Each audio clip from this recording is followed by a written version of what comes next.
오늘 우리에게 주시는 하나님의 말씀은 마태복음 15장 21절부터 29절까지의 말씀입니다. 예수께서 거기서 나가사 두로와 시돈 지방으로 들어가시니 가나안 여자 하나가 그 지경에서 나와서 소리질러 이르되 주 다윗의 자손이여 나를 불쌍히 여기소서. 내 딸이 흉악하게 귀신 들렸나이다 하되 예수는 한 말씀도 대답하지 아니하시니 제자들이 와서 청하여 말하되 그 여자가 우리 뒤에서 소리를 지르오니 그를 보내소서.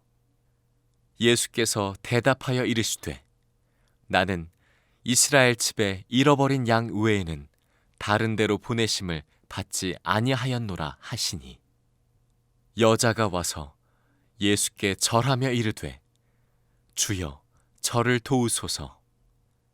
대답하여 이르시되 자녀의 떡을 취하여 개들에게 던짐이 마땅하지 아니하니라. 여자가 이르되 주여 옳소이다마는 개들도 제 주인의 상에서 떨어지는 부스러기를 먹나이다 하니 이에 예수께서 대답하여 이르시되 여자여 내 믿음이 크도다. 내 소원대로 되리라 하시니 그때로부터 그의 딸이 나으니라. 예수께서 거기서 떠나사 갈릴리 호숫가에 이르러 산에 올라가 거기 앉으시니 오늘 성탄 주일입니다. 그리고 돌아오는 수요일이 성탄절입니다. 여러분께 메리 크리스마스 인사드리고 싶습니다. 이번 성탄절이 정말로 주 안에서 풍성한 은혜 있으시게 되기를 축복합니다. 말씀을 시작하면서 한 가지 질문을 드리고 싶습니다. 성탄절이 참 기쁨이 되십니까? 우리 주 예수 그리스도께서 이 땅 가운데 오신 날이요, 또 나의 구주가 나신 날이라 그 어떤 날과 비교할 수 없이 성탄절이 나에게 큰 기쁨이다. 실은 이게 우리의 신앙의 고백이고 우리 믿는 자들의 간증입니다. 그런데 참 안타까운 것은 많은 성도들이 이 성탄절이 또 한 해 돌아오는 기념일 수준으로 보내는 경우가 많다는 것입니다. 저만 해도 돌아보면 예수님이 이 땅에 오셨다, 왕이 나셨다 라고 하는 이 엄청난 성탄의 메시지하고는 엉뚱한 성탄절을 보냈습니다. 어렸을 때 생일은 예수님이 생일이신데 선물은 제가 받았습니다. 그래서 착각했습니다. 성탄절은 내 날인 줄 알았습니다. 그게 우리 어린아이들의 모습이죠. 그리고 이제 나이가 좀 들면 청소년 시기가 되면 성탄 선물은 없는데 한 가지 특별한 것이 교회에서 특별한 행사가 열립니다. 합법적으로 외박을 할 수 있는 성탄절 이브 날이 있습니다. 그러면 그날은 종일 밤새도록 교회 안에서 밤을 새며 노는 겁니다. 근데 또 하나 중요한 것이 이성 친구들을 만납니다. 그래서 성탄절 이브 날이 되면 그렇게 거울 앞에 서서 오랫동안 머리를 다듬고, 중학생 까까머리가 무슨 머리가 있다고 머리를 다듬고 나갔던 게 기억이 납니다. 그리고 막상 하룻밤을 새고 나서 성탄절 아침 예배를 드릴 때는 내내 졸다가, 그리고 집에 들어가서 잤던 기억이 저의 청소년 시기의 성탄 주일입니다. 그러니까 어느새 저도 모르게 성탄절에 대한 메시지를 잃어버렸어요. 목회를 하고 있을 때에도 성탄 절기 때에 예배는 준비하고 또 행사도 진행했지만 막상 내 구주 예수 그리스도가 나셨다는 이 복된 소식이 저에게 기쁨이 못된 상태에서 산 경우가 많습니다. 아마 여러분들 중에서도 그런 분들이 많이 계실 겁니다. 레디컬을 쓴 데이비드 플랫 목사님이 한 번은 인도네시아 사원에 가셨는데 그곳에서 불교 지도자 또 이슬람 지도자들과 우연히 만나서 대화를 나누는 일이 있었습니다. 그런데 세 개의 종교가 만난 거지요. 종교 지도자들이 대화를 나누다가 공통된 점이 너무 많더라는 겁니다. 그래서 분위기가 좋게 흐르더래요. 불교 지도자와 이슬람 지도자가 결국에는 그러니 우리가 결국에는 형제이군요 이러면서 너무 좋아하더라는 겁니다. 그리고 옆에 있는 데이비드 플랫 목사님한테 물어봤습니다. 목사님은 어떻게 생각하시는지요? 그때 데이비드 플랫 목사님이 그 지도자들에게 두 분은 산꼭대기에 계시는 하나님을 염두에 두고 계신 것 같습니다. 우리는 모두 산기슭에 있어서 기독교인 제가 이쪽 길을 통해서 정상에 오르면 여러분들은 다른 루트를 타고 정상에 오르다가 결국에는 산꼭대기에 계신 하나님을 만나게 될 거라는 말씀이지요. 그랬더니 그 두 지도자가 환하게 웃으면서 바로 그거예요. 너무나도 잘 이해하셨군요. 이렇게 대답을 하더랍니다. 그때 이 목사님이 정색을 하고 그들에게 물어봤습니다. 그런데 만약 산꼭대기에 계신 하나님이 우리를 기다리시지 아니하시고 친히 내려오셔서 우리 한 사람 한 사람을 만나셨다면 그러면 어떻게 될까요? 그랬더니 그 지도자들이 그거 너무 근사하네요. 그거 너무 멋진 일이겠네요. 그렇게 대답하더랍니다. 그때 목사님이 그렇게 하신 예수 그리스도를 소개해 드릴게요. 그러면서 대화하셨다는 이야기를 들었습니다. 여러분, 이 이야기가 무슨 뜻이죠? 우리 기독교는 근본적으로 그 출발이 다른 겁니다. 우리는 어떤 깨달음 때문에 구원받는 거 아닙니다. 우리는 수련을 많이 해서 구원받는 것도 아닙니다. 우리는 살아계신 하나님의 아들을 만났기 때문에 구원을 받는 겁니다. 성탄절은 그 주님이 오신 날이에요.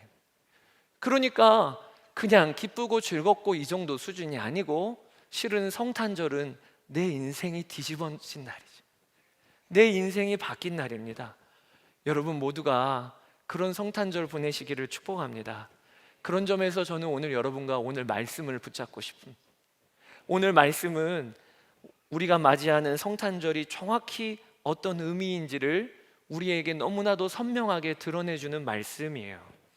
하나님의 아들이 나를 위하여 하늘 보좌 버리시고 이 땅에 내려오신 날이 성탄절인 것처럼 오늘 본문에도 만왕의 왕이신 예수님께서 버림받은 한 사람 찾아가시는 이야기가 등장합니다.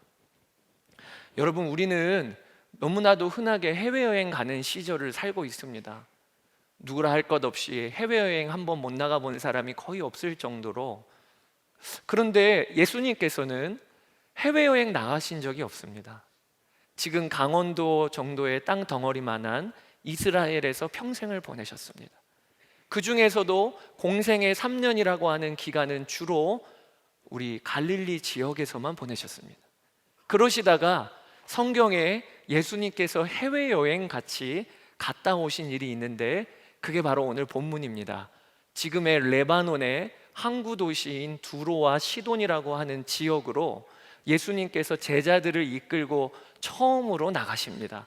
이 외에는 예수님은 계속해서 이스라엘 땅에만 계셨습니다.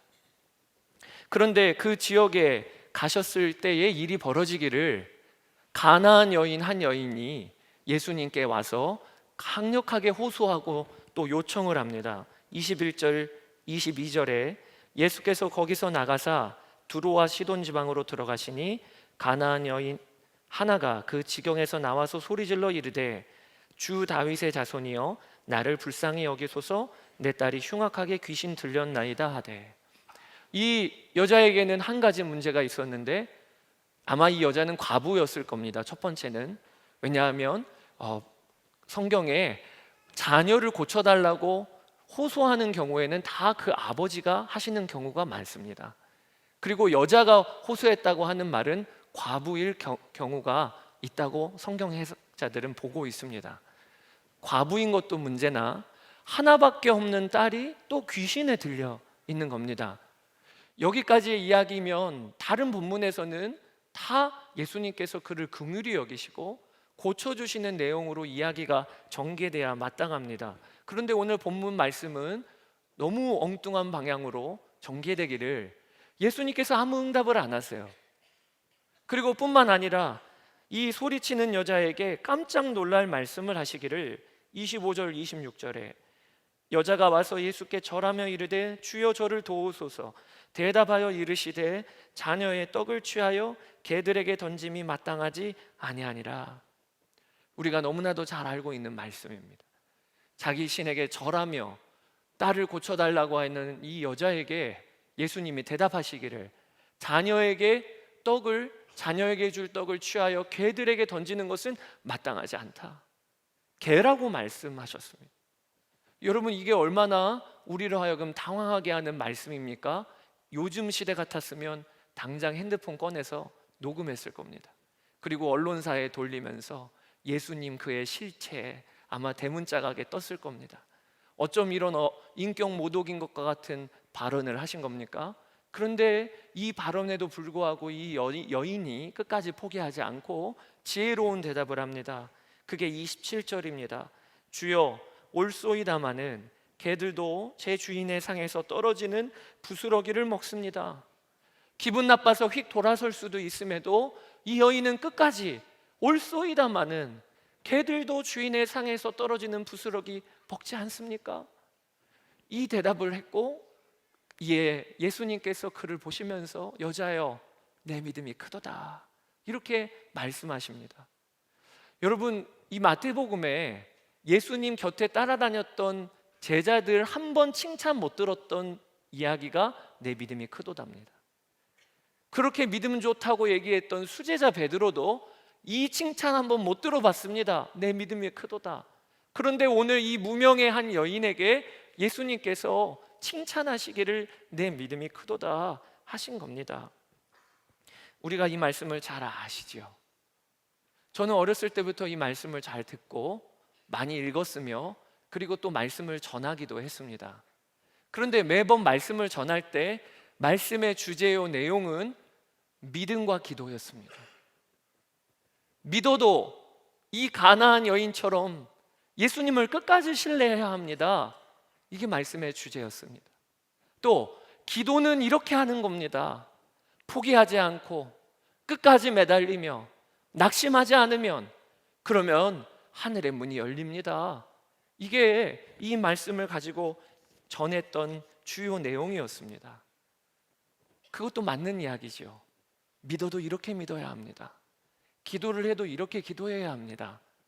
그런데 제가 주님을 알아가면서 이 말씀을 읽을 때마다 저의 마음을 의아하게 했던 것이 과연 진짜 이 본문이 믿음과 기도 이야기이신가?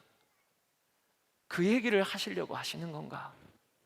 그러다가 어느 한날은 주님께서 저에게 감동을 주시면서 이 말씀이 먼저는 포기하지 말고 기도하라, 주님을 끝까지 신뢰하라 라고 하는 이 기도와 믿음 이전에 먼저는 예수님의 은혜가 있는 말씀이구나라는 것을 알게 되었어요. 그 증거가 그리고 그 실마리가 오늘 본문의 끝과 마지막에 있는 겁니다. 본문의 시작이 이렇게 됩니다. 21절 예수께서 거기서 나가사 두로와 시돈 지방으로 들어가시니, 여기에 거기가 어디냐면 갈릴리 지역입니다. 마태복음 15장 1절부터 쭉 보면 예수님이 주로 활동하였던 갈릴리 지역에 논쟁이 붙었습니다. 어떤 논쟁이냐면 유대인 장로들이 정결한 게 도대체 뭡니까? 정결한 건 우리 민족이 정결한 겁니다. 하나님 앞에서. 유대인들이 갖고 있는 독특한 민족의식이지요. 이방인들은 부정하고 더럽고 하나님이 구별하여 지으신 민족이 우리 민족이고, 예수님께서 그들과 정결 논쟁을 하신 게 오늘 본문 이전의 말씀입니다. 그리고는 예수님께서 거기서 떠나사 어디로 들어가시냐? 유대인들이 그렇게 부정하다고 여겼던 이방 민족으로 가신 겁니다. 그리고 거기에서 누구를 만나신 거냐? 그 당시에 가장 부정하다고 여겨지는 이혼을 당하고 그리고 딸 하나밖에 없는 딸이 귀신에 들린 그 한 여인을 만나신 겁니다. 그리고 나서는 오늘 우리가 연이어 주목해 볼 것이 우리가 함께 읽었던 29절 말씀입니다. 29절에 똑같은 말이 반복됩니다. 예수께서 거기서 떠나사 갈릴리 호숫가에 이르러 산에 올라가 거기 앉으시니. 여러분, 오늘 제가 말씀을 정하여 우리 전도사님께 드렸습니다. 주보에도 내야 되고 또 자막도 작업을 해야 되니까요. 전화가 왔습니다. 목사님 잘못 주신 거 아닌가요? 이때로 그 여자의 딸이 나음을 얻으니라 그 28절까지 끊어져야 되는 거 아닌가요? 혹시 잘못 보내신 거 아닌가요? 제가 다시 말씀드렸습니다. 정확히 보낸 겁니다. 오늘 본문은 29절까지 봐야 해요. 29절에 마태는 의도적으로 똑같은 말을 반복하고 있어요. 예수께서 거기를 떠나사, 예수께서 거기를 나가사. 그런데 이번에 거기는 어디지요? 예수님이 처음 해외여행 가신 두로와 시돈 지방을 다시 나오셔서 갈릴리로 돌아오셨다는 겁니다. 여러분, 중요한 것이요, 이 가나안 여인을 기록하고 있는 마태복음, 마가복음이 다 똑같은 구조예요. 동일합니다. 예수님께서 거기를 떠나사 이 여인 만나시고 두로와 시돈 지방을 또 떠나사 갈릴리 지역으로 오셨다. 이게 무슨 의미지요? 오늘 본문은요, 부정하다고 여겨지는 곳, 버림받은 여인 한 사람을 위해서 먼 길을 다녀오신 예수님의 이야기가 기록되어 있는 거예요. 그 구조인 거예요. 한 사람 만나기 위하여 해외여행 다녀오신 이야기가 오늘 본문인 거예요. 이 은혜가 앞과 뒤로 보자기처럼 쌓여 있고, 그리고 거기에서 이 여인이 믿고 기도한 겁니다. 그러니 여러분, 우리는 알아야 합니다. 우리의 기도 이전에 뭐가 있냐? 은혜가 있는 거예요. 우리의 믿음 이전에 뭐가 있냐? 은혜가 있는 거예요. 주님의 은혜가 있기 때문에 기도도 능력이 되는 거고, 주님의 은혜가 있기 때문에 우리의 믿음도 능력이 되는 겁니다. 저는 오늘 본문을 통해 이 성탄 주일에 여러분과 한 가지 붙잡게 되기를 원합니다. 우리가 믿는 예수님이 어떤 분이시죠? 지금도 우리와 함께 계시는 예수님이 누구시죠? 우리 예수님은요, 그 여인은, 버림받은 여인 한 사람 만나기 위하여 먼 길을 떠나 그 한 사람 만나고 다시 돌아오시는 분이세요. 두로와 시돈, 갈릴리까지 직선거리로 55km입니다. 직선거리로만 55km라고 하는 것은 굽이굽이 돌아가면 2배, 3배는 걸리는 길이라는 겁니다. 예수님은 이 길을 혼자 걷지 아니하시고 12명의 제자들 이끌고 가셨습니다. 지금도 우리가 바로 옆 나라, 이웃 나라 해외 단기 선교 여행을 간다고 한번 생각해 봅시다. 보통 일 아닙니다. 준비하고 계획하고 혼자 가는 것도 아니고 팀을 꾸려 간다는 일은 보통 일이 아닙니다. 얼마나 많은 비용이 들까요? 또 얼마나 고생이 될까요? 그런데 예수님은 그 여인 한 사람 만나기 위해 그 많은 힘을 들여서 다녀오신 거예요. 이게 부정한 사람 만나기 위한, 죄인을 만나기 위한 왕의 행차인 거예요. 이게 오늘 성탄의 메시지와 동일한 겁니다. 성탄이 무엇입니까? 예수 그리스도가 죄인인 나를 위하여 오셨다는 거예요. 오시되 하늘 보자 버리시고 십자가를 지셨다는 거예요. 그게 성탄의 메시지입니다. 그러니까 오늘 예배드리는 우리가 알 것이 하나 있습니다. 오늘 본문에 있는 가나안 여인이 바로 나예요. 오늘 본문에 가나안 여인이 만나신 예수 그리스도가 바로 내 안에 계신 예수 그리스도세요. 이것을 우리가 아는 것이 성탄절입니다. 예수님은 죄 덩어리로 어떠한 가능성도 없는, 가나안 여인만 가능성이 없습니까? 우리도 죄 덩어리가 동일합니다. 우리도 우리의 삶에 그 어떠한 희망도 없는 자들이 우리였습니다. 그런데 예수님께서 우리를 찾아오셨어요. 그리고 우리를 만나셨어요. 여러분, 이 은혜를 정말 누리고 믿고 계십니까? 젊은이 교회에서 사역을 하시다가 지금은 케냐로 단기 선교를 나가서 사역하고 계시는 신재욱 선교사님, 그 아들 현호가 어렸을 때 한 번은 엄마에게 뜬금없이 묻더랍니다. 엄마, 나는 엄마가 낳은 아들이야? 아이들이 한 번쯤은 질문해보는 질문이지요. 그때 사모님이 대답하셨답니다. 그렇지, 너는 엄마가 배 아파서 낳은 내 아들이지. 그러면 여러분, 우리는 어떻게 해야 맞는 겁니까? 안도하고 안심하며 즐거워해야지요. 맞지, 나는 엄마가 낳은 아들이지. 그런데 현우가 오히려 정반대로 그렇게 실망한 표정을 짓더랍니다. 그 사모님이 너무 어이가 없는 겁니다. 아니 얘가 왜 이럴까? 그래서 야, 엄마가 낳은 게 그렇게 슬프니? 엄마가 낳은 게 그렇게 아쉽니? 그랬더니 현호가 하는 얘기가 나는 엄마가 낳은 게 아니라 입양한 아들이었으면 좋겠는데 이러더래요. 입양한 아들이면 좋겠는데. 그래서 깜짝 놀라서 사모님이 야, 무슨 말이야? 입양된 아들이 왜 좋니? 그랬더니 이 아이가 대답하기를 그러면 엄마가 나를 선택한 거잖아.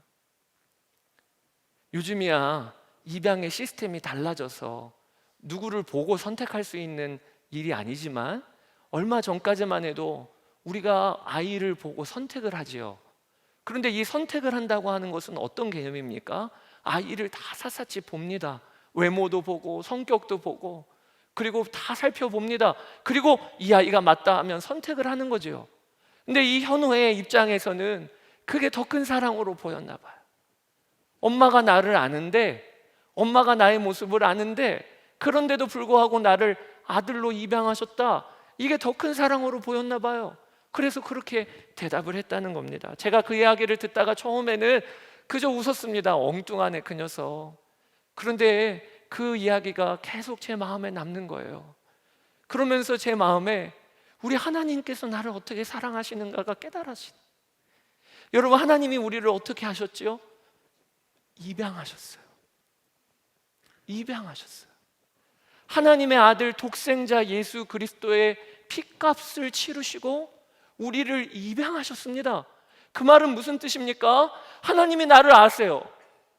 내가 어떤 사람인지 아세요. 내가 어떤 존재인지도 아세요. 그거 다 알면서도 입양하셨다는 거예요. 그게 성경의 증거입니다. 로마서 5장 10절.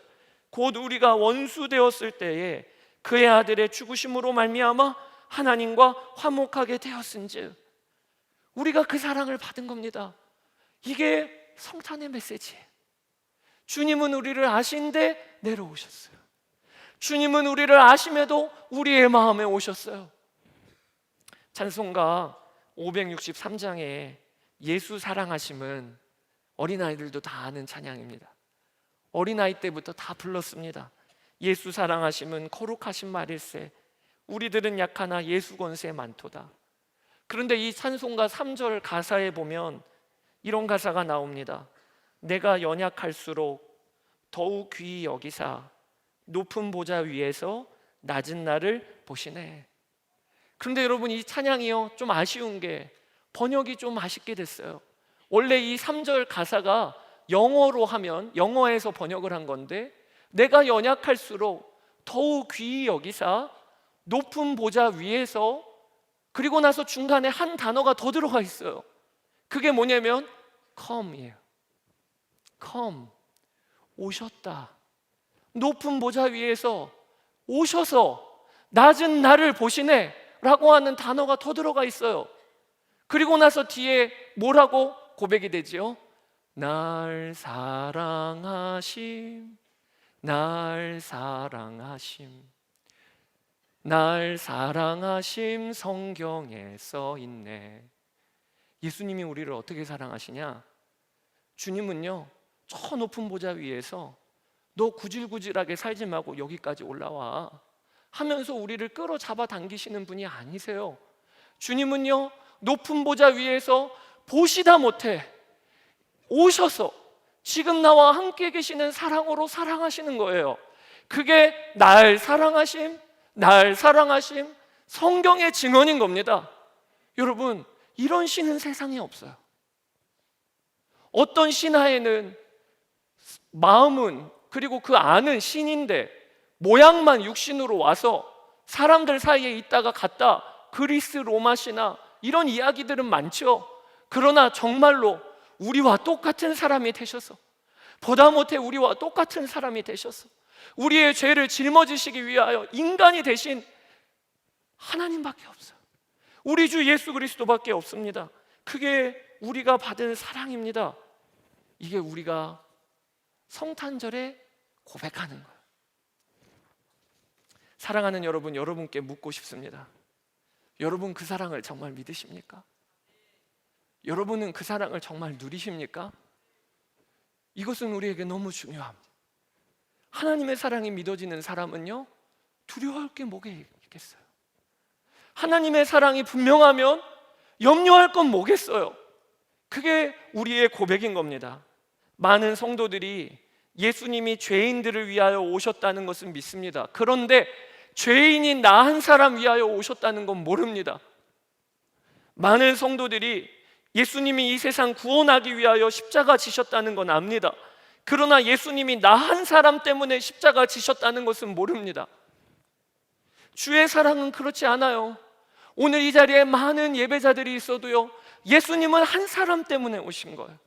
예수님은 한 사람 때문에 십자가 지신 거예요. 초대 교부 중에 그 유명한 어거스틴이 저의 인생이 얼마나 방탕했는지 저의 18살 때 사생아를 낳았습니다. 그렇게 방탕하고 음란하게 저가 평생을 보냈습니다. 만이교회 심취해서 그 이단 종교의 핵심 자리에까지 올라갔었습니다. 그랬던 어거스틴이 회심하여 교회의 지도자가 됩니다. 그리고 나서 어느 한 날은 이사야 49장 15절에서 16절을 그날 아침에 펴서 묵상을 합니다. 15절 16절에 여인이 어찌 그 젖 먹는 자식을 잊겠으며 자기 태에서 난 아들을 긍휼히 여기지 않겠느냐. 그들은 혹시 잊을지라도 나는 너를 잊지 아니할 것이라. 내가 너를 내 손바닥에 새겼고 너의 성벽이 항상 내 앞에 있나니. 이 어거스틴이 그 말씀을 그날 아침에 묵상하는데 이 말씀이 이 어거스틴의 마음에 확 와닿는 거예요. 그리고 그가 주체할 수 없어서 평소에 그가 기록하고 있는 일기장 같은 곳에 이 말씀을 묵상하고 글을 남깁니다. 그 글이 제가 읽어드릴게요. 내가 참 이해할 수 없는 것이 하나님이 나를 참 사랑하신다는 것입니다. 사랑하시되 마치 내가 이 세상에서 단 하나뿐인 것처럼 나를 사랑하십니다. 예수님은 이 세상에 남아있는 사람이 나 하나였을지라도 이런 나 하나 위하여 기꺼이 십자가를 지셨을 것입니다. 여러분, 이게 우리가 드릴 고백이에요.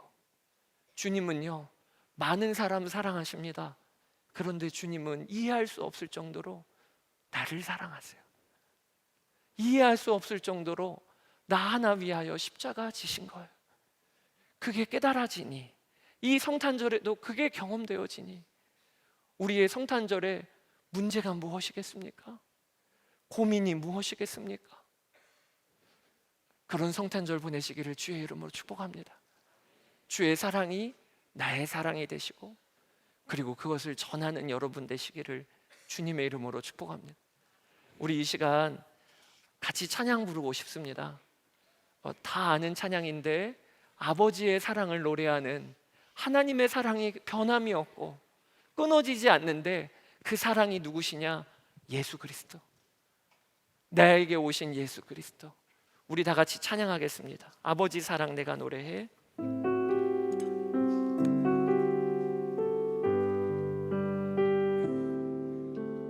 아버지 사랑 내가 노래해. 아버지 은혜 내가 노래해. 아버지 은혜 내가 노래해.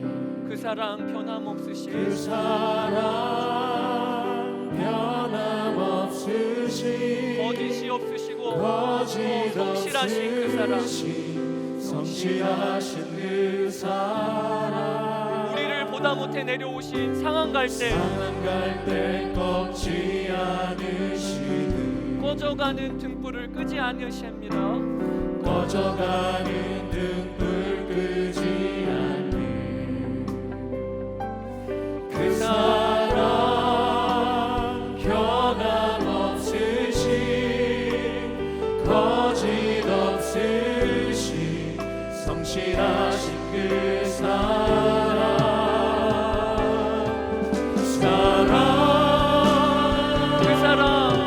그 사랑 날 위해 죽으신, 날 위해 다시 사신 예수 그리스도, 다시 오실 그 사랑. 죽음도 생명도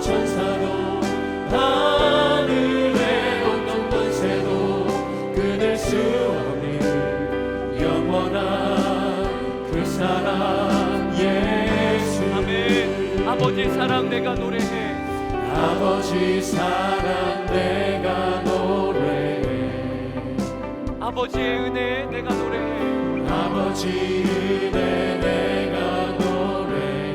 날 위하여 이 땅에 오신 그 사랑, 그 사랑 변함없으신 거짓없으신 성실하신 그 사랑 상한 갈대 꺾지 않으시니 아멘 아멘. 꺼져가는 등불 끄지 아니한 꺼져가는 등불 끄지 않는 그 사랑 변함없으신 거짓없으신 성실하신 그 사랑 우리가 노래할 그 사랑, 그 사랑 날 위해 죽으신 날 위해 다시 사신 예수 그리스도 다시 오신 그 사랑 죽음도 생명도 천사도 하늘에 없던 권세도 끊을 수 없는 영원한 그 사랑 그 사랑 날 위해 죽으신 날 위해 그 사랑 날 위해 죽으신 날 위해 다시 사신 예수 그리스도 다시 오신 그 사랑 죽음도 생명도 천사도 하늘에 어떤 권세도 끊을 수 없는 영원한 그 사랑 예수 우리 이 시간 함께 기도하기를 원합니다. 하나님, 이번 성탄절에 또 한 번 기념일처럼만 보내는 일이 없기를 원합니다. 하나님, 내가 주의 사랑에 흠뻑 젖는 성탄절이 되게 하여 주십시오. 주의 사랑으로 인하여 내 인생이 뒤집어지는 역사가 있게 하여 주십시오. 하나님의 사랑 하나면 두려울 것 없고 염려할 것이 넘어가는 역사가 우리의 가정에, 내 삶에 임하게 하여 주시옵소서. 우리 주의 이름 한번 부르고 기도하며 나아가겠습니다. 주여. 아버지 하나님, 그렇습니다. 하나님, 우리가 성탄주의를 아버지 하나님, 우리 주 예수 그리스도께서 나를 위하여 오신, 나를 위하여 십자가 달리시기 위하여 오신 하나님의 아들이 내 삶에 내려오신 아버지 하나님의 놀라운 그 사랑을 우리가 나의 사랑으로 경험하고 맡게 되기를 원합니다. 오늘도 예배의 자리에 나온 모든 성도들의 삶에 아버지 하나님, 성탄주일이 또 한 번의 기념일로 넘어가지 아니하고 내 삶을 뒤집고 내가 살아계신 우리 주 예수 그리스도로 말미암아 아버지 하나님 그 사랑으로 말미암아 아버지 하나님 내 삶의 모든 것이 달라지고 내 삶의 모든 믿음이 달라지고 아버지 하나님 기도가 달라지는 은혜가 아버지 하나님 있게 하여 주시기를 원합니다. 아버지 하나님, 버림받은 가나안 여인 한 여인을 위하여 찾아오신 우리 주 예수 그리스도의 은혜가 오늘도 내 삶에 너무나도 넘치니 아버지 하나님, 이 은혜를 보는 눈이 우리 가운데 열리게 하여 주십시오. 아버지 하나님 감사합니다. 오 주여 감사합니다. 하나님, 버림받은 여인과 같이 누구도 알아주지 않고 저주받은 것처럼 그의 인생의 모든 소망을 잃어버렸던 이 가나안 여인을 찾아오신 주의 은혜가 있는 것처럼 오늘도 동일하게 우리가 그 은혜를 누리고 있음을 오늘 예배하는 모든 성도들에게 눈 열어주시기를 원합니다. 내 삶에 소망 없이 무너져 있는 이가 우리 주 예수 그리스도로 말미암아 다시 일어나는 성탄절기가 되게 하여 주십시오. 그저 기념일로만 보내지 아니하고 하나님의 아들이 왕자를 버리시고 나와 같이 되시고 내 마음에 오셨다는 이 놀라운 복된 소식이 내 삶의 능력이 되게 하시며 내 삶의 기쁨의 이유가 되게 하여 주시며 이 복음으로 말미암아 이 성탄절기에 나와 우리 가정이 다시 살아나는 역사가 일어나게 되기를 원합니다. 하나님이 복된 소식을 담대하게 증거하게 하여 주시고 이 소식으로 말미암아 나라와 민족과 열방이 살아나는 역사가 있게 하여 주시옵소서. 하나님, 정말 이 복된 성탄 절기, 이 놀라운 소식을 못 듣는 우리의 지척지간 저 북한 땅에 있는 수많은 백성들을 주님 긍휼히 여겨 주셔서 저 땅에 하루속히 열리고 복음이 들어가는 역사가 있게 하여 주시기를 원합니다. 오늘도 선교지에서 말할 수 없는 어려움과 핍박과 탄식으로 고난당하고 있는 교회와 성도들을 주여 눈동자와 같이 지켜주시고 복음을 들고 나아간 선교사님들에게 지혜와 힘이 되어 주시기를 원합니다. 성탄의 소식이 없는 곳곳마다 성탄의 소식이 들어가는 역사가 있게 하여 주시기를 원합니다. 하나님, 오늘도 우리가 주님께 예물을 올려드렸습니다. 올려드린 그 손길 위에 주여 축복하여 주셔서 나누고 베풀고 드리는 삶이 끊이지 아니하게 하여 주시옵소서. 지금도 억류되어 있는 주의 종들 김정욱 목사님, 김국기 목사님, 최춘길 선교사님, 장문석 집사님 속히 풀어주셔서 가족 품으로 돌아오게 하여 주시고 아버지 하나님, 이 나라 민족을 긍휼히 여겨 주셔서 이 추운 겨울이 주님의 은혜로 덮이게 하여 주시옵소서. 지금은 우리 구주 예수 그리스도의 크신 은혜와 우리 주 아버지 하나님의 놀라우신 사랑하심과 성령님의 함께 하시고 또 힘주시며 위로하시는 역사가 주님을 사랑하여 예배의 자리에 달려나온 모든 성도들과 그 머리 위에 함께 하시기를 축원하옵나이다. 아멘.